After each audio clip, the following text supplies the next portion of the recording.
Bayangkan konveti turun, musik kemenangan bergaung, tapi nama yang tertulis di layar TV cuma juara 2. Di panggung, Valen tersenyum, peluk piala seolah ikhlas. Tapi kita semua tahu, di luar studio, jutaan netizen gak bisa terima. Ini kalah suara atau kalah gift? Tahan emosi kalian, karena sang raja dangdut Rhoma Irama akhirnya turun gunung. Bukan sekedar protes, Bang Haji membongkar alasan mengejutkan kenapa titisannya ini gagal di sistem kompetisi, tapi justru menang di mata sejarah. Apa yang sebenarnya Rhoma lihat? Jangan skip, karena fakta ini bakal bikin kalian merinding. Bayangkan detik-detik paling krusial di panggung megah Akademi 7 Da7. Lampu sorot yang menyilaukan mata perlahan meredup, menyisakan satu titik fokus pada dua finalis yang jantungnya berdegup lebih kencang dari ketukan gendang tabla. Musik ketegangan yang diputar berulang-ulang seolah mencabik-cabik kesabaran jutaan penonton di rumah. Dan ketika nama pemenang diteriakan, seketika itu juga atmosfer berubah menjadi paradoks yang membingungkan. Konveti emas berhamburan, namun bagi pendukung Valen Pamekasan, serpihan kertas itu bak hujan abu yang menyesakkan dada. Tulisan besar di layar LED raksasa memvonis nasib Valen Pamekasan juara 2. Di studio, semua tampak berjalan sesuai skenario televisi yang sempurna.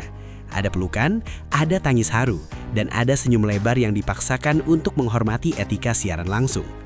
Valen, sang satria malam itu, tersenyum, memeluk piala perak dan mengucapkan terima kasih dengan kerendahan hati yang luar biasa. Namun sorot matanya tidak bisa berbohong sepenuhnya. Ada kehampaan yang tertangkap kamera. Sebuah pertanyaan tak terucap. Apakah semua perjuangan ini belum cukup?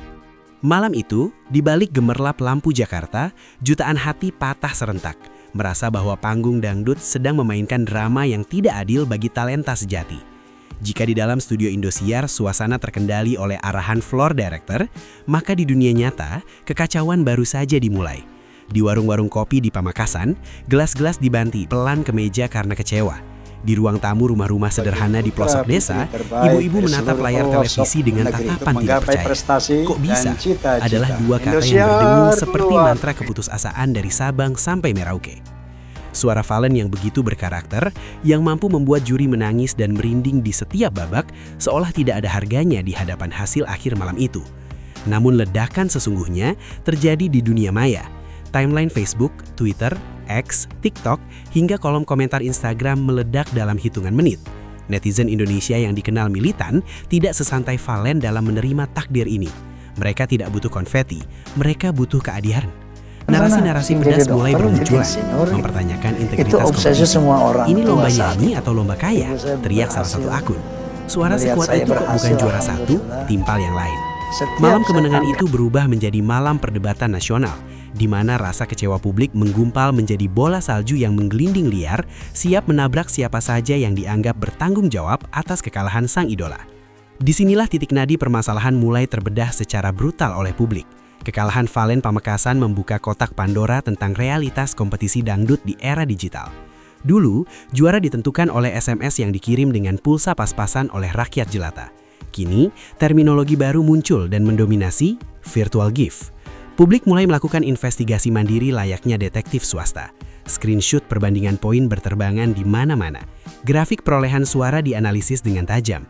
Ada dugaan kuat bahwa Valen tidak kalah dalam hal olah vokal, sebuah fakta yang hampir disepakati oleh semua telinga yang normal, melainkan kalah dalam pertempuran ekonomi digital. Istilah sultan, bos sawer, dan gift paus menjadi kambing hitam. Ada kepedihan mendalam ketika seni yang seharusnya dinilai dari rasa, cengkok, dan harmoni tiba-tiba harus tunduk pada algoritma nominal rupiah. Lini masa penuh dengan debat matematis.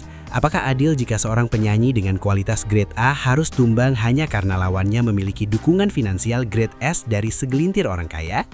Bagi pendukung Valen, ini bukan sekedar kekalahan kompetisi, tapi sebuah penghinaan terhadap marwah dangdut itu sendiri. Bahwa uang bisa membeli piala, tapi tidak bisa membeli kualitas suara yang dianugerahkan Tuhan. Di tengah hiruk-pikuk hujatan dan analisis liar netizen, satu nama besar tiba-tiba muncul ke permukaan dan mengubah arah angin perbincangan. Haji Rhoma Irama, sang raja dangdut. Legenda hidup yang suaranya adalah undang-undang tak tertulis bagi musik dangdut di Indonesia. Sosok yang selama ini dikenal sangat selektif, hati-hati, dan jarang mau terlibat dalam drama remeh-temeh. Tiba-tiba namanya dikaitkan erat dengan polemik Valen Pamekasan. Mengapa Rhoma? Karena bagi publik hanya Rhoma Irama lah benteng terakhir kemurnian dangdut. Ketika netizen biasa berteriak, itu dianggap angin lalu. Tapi ketika narasi bahwa Rhoma Irama turun gunung mulai beredar, semua pihak mulai dari penyelenggara acara hingga penonton awam langsung memasang telinga. Kehadiran nama Rhoma dalam konflik ini membuat segalanya menjadi serius. Ini bukan lagi soal fan war, perang antar fans, tapi soal legitimasi musikal. Orang-orang mulai mencari tahu apa pendapat Rhoma. Benarkah ada pernyataan Rhoma yang membongkar alasan dibalik kegagalan Fallen? Sosok Rhoma menjadi simbol harapan bagi mereka yang kecewa. Seolah-olah publik sedang menunggu Hakim Agung mengetukkan palu untuk membatalkan keputusan pengadilan yang dianggap sesat. Untuk memahami mengapa emosi publik begitu terikat pada pendapat Rhoma dalam kasus Fallen ini, kita harus menelusuri jejak langkah Fallen sepanjang kompetisi. Fallen bukanlah kontestan biasa yang datang bernyanyi lalu pulang. Ia membawa aura nostalgia yang sangat kuat. Sejak audisi pertama, cara dia memegang mikrofon, cara dia mengatur nafas, jenis vibrasi suaranya yang berat namun lentur, hingga attitude-nya yang sopan dan berwibawa di atas panggung, semuanya berteriak soneta. Media dan juri berkali-kali, baik secara tersirat maupun tersurat menyematkan label titisan Rhoma atau penerus laki-laki dangdut garis lurus kepadanya. Setiap kali Fallen membawakan lagu-lagu karya Rhoma, kolom komentar YouTube selalu dipenuhi kalimat "Ini baru generasi penerus yang benar" atau "Bang Haji pasti bangga lihat ini". Ada ikatan batin imajiner yang dibangun publik antara Fallen dan Rhoma. Oleh karena itu, ketika Fallen gagal juara, rasanya seperti melihat seorang pangeran yang ditolak naik tahta di kerajaannya sendiri. Publik merasa jika Rhoma adalah raja, maka Fallen adalah putra mahkota yang haknya sedang dikebiri oleh sistem. Ekspektasi inilah yang membuat kegagalan Fallen terasa begitu personal bagi banyak orang. Kata terbongkar dalam berbagai judul berita mungkin terdengar sensasional, namun di balik itu tersimpan sebuah kebenaran filosofis yang dalam. Jika kita membedah ucapan-ucapan dan gestur Rhoma selama ini, kita akan menemukan bahwa alasan kegagalan Fallen di mata sang raja bukanlah karena ketidakmampuan, melainkan karena perbedaan standar nilai. Di mata sistem kompetisi TV, nilai tertinggi adalah akumulasi angka voting. Namun narasi yang berkembang menyebutkan bahwa Rhoma melihat Fallen dengan kacamata berbeda. Apa yang dibongkar di sini adalah fakta bahwa Fallen mungkin saja sengaja tidak dimenangkan oleh alam semesta kompetisi itu, karena ia memiliki kualitas yang melampaui format acara itu sendiri. Rhoma melihat rasa, Rhoma melihat penghayatan, Rhoma melihat adab. Hal-hal ini tidak bisa dikonversi menjadi koin atau gift. Bagi Rhoma, mungkin saja Fallen gagal di papan skor, tapi dia sukses besar dalam ujian kemurnian dangdut. Poin kuncinya adalah sistem mencari popularitas instan yang bisa diuangkan, sementara Rhoma mencari orisinalitas yang bisa diwariskan. Dua tujuan ini seringkali tidak bertemu di satu titik, dan Fallen adalah korban sekaligus saksi dari persimpangan jalan ini. Kisah Fallen Pamekasan ini pada akhirnya menjadi cerminan dari pertarungan abadi di dunia hiburan. Kerasnya sistem industri modern melawan lembutnya jiwa seni tradisional, di satu sisi kita melihat mesin raksasa industri televisi yang butuh rating, engagement, dan revenue dari sistem gift untuk terus berputar. Di sisi ini, Fallen hanyalah satu dari sekian banyak produk yang sedang diuji pasar. Namun di sisi lain, di sisi tempat Rhoma berdiri, musik adalah dakwah dan nada adalah amanah.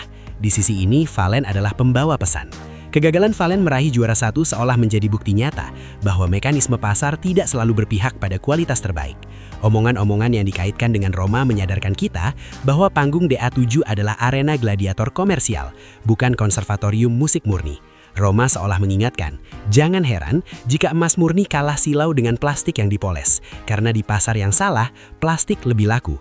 Pemahaman ini menyakitkan, namun sekaligus melegakan, karena menegaskan bahwa posisi juara dua Fallen bukanlah cacat kualitas, melainkan cacat sistem dalam mengenali permata. Bagian yang paling membuat merinding dari seluruh drama ini adalah ketika narasi tentang pandangan Rhoma mulai meresap ke dalam hati para penggemar. Bayangkan sebuah kalimat imajiner yang diucapkan Rhoma kepada Fallen. Di mata juri manusia dan mesin kasir, kamu adalah juara dua. Tapi di mata seni, sejarah, dan masa depan dangdut, kamu bisa saja adalah juara yang sesungguhnya. Kalimat semacam ini memiliki kekuatan penyembuhan yang luar biasa. Ia mengubah rasa sakit akibat kekalahan menjadi sebuah kebanggaan yang transenden. Fallen tidak lagi dilihat sebagai pecundang yang kurang poin, tapi sebagai martir kualitas yang dikorbankan sistem. Validasi dari seorang legenda sekelas Rhoma Irama, meski hanya berupa analisis tak langsung, jauh lebih berat bobotnya daripada piala bergilir manapun.